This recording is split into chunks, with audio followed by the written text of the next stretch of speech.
So yun na nga, mga kakay, Kuya Ching, nandito po tayo sa Barangay Apalit, Florida Blanca, Pampanga, na kung saan meron po tayong beneficiary dito, si Mang Alfredo Aguinaldo. No? Ni-request po ni Ate Ruby Gigante, shoutout sa iyo Ate Ruby, kailangan po yung wheelchair, hindi po siya makalakad. Tara guys, samahan nyo ako, hatid natin yung wheelchair ni Mang Alfredo. Baba na yan, paring Noni.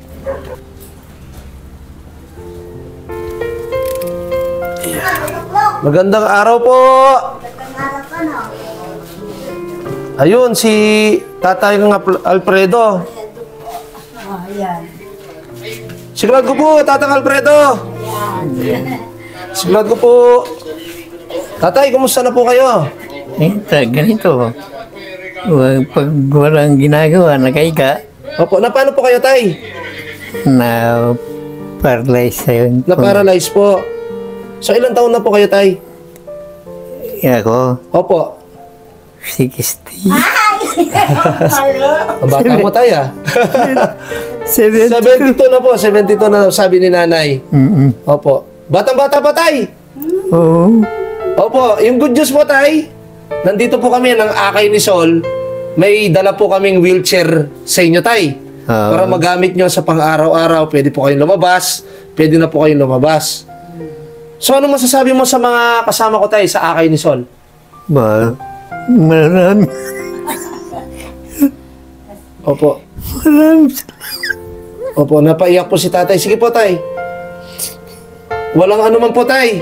Basta kami po, nakakatulong kami sa mga PW din katulad nyo, sa mga senior citizen, sa mga hindi nakakalakad po. Okay po? Huwag na po kayong umiyak, Tay. Ito po yung wheelchair. Ano mo yung wheelchair para makita niya?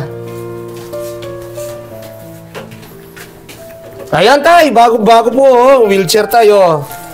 Bagong-bago to, Tay. May preno na po to. May handbrake dito. Tapos, komportable po kayo doon sa upuan, Tay. So, pwede na kayong lumabas mamaya, Tay. Umulan eh. Opo, hindi. Dito lang. Ikot-ikot. Pag hindi na umulan, pwede po kayo labas pag umaga para makalanghap po kayo ng fresh air. No?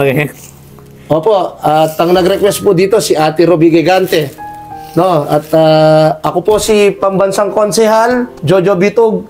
Mga kakay, ako po ay lubos na nagpapasalamat sa Akay ni Sol, sa aking mga kasama, kay Kuya Ching, Big Boy, at lahat ng Team Pampanga, sa partner ko, kay Idol Toktik, kay Cap Edgar Martin ng Barangay Anon, shoutout sa iyo.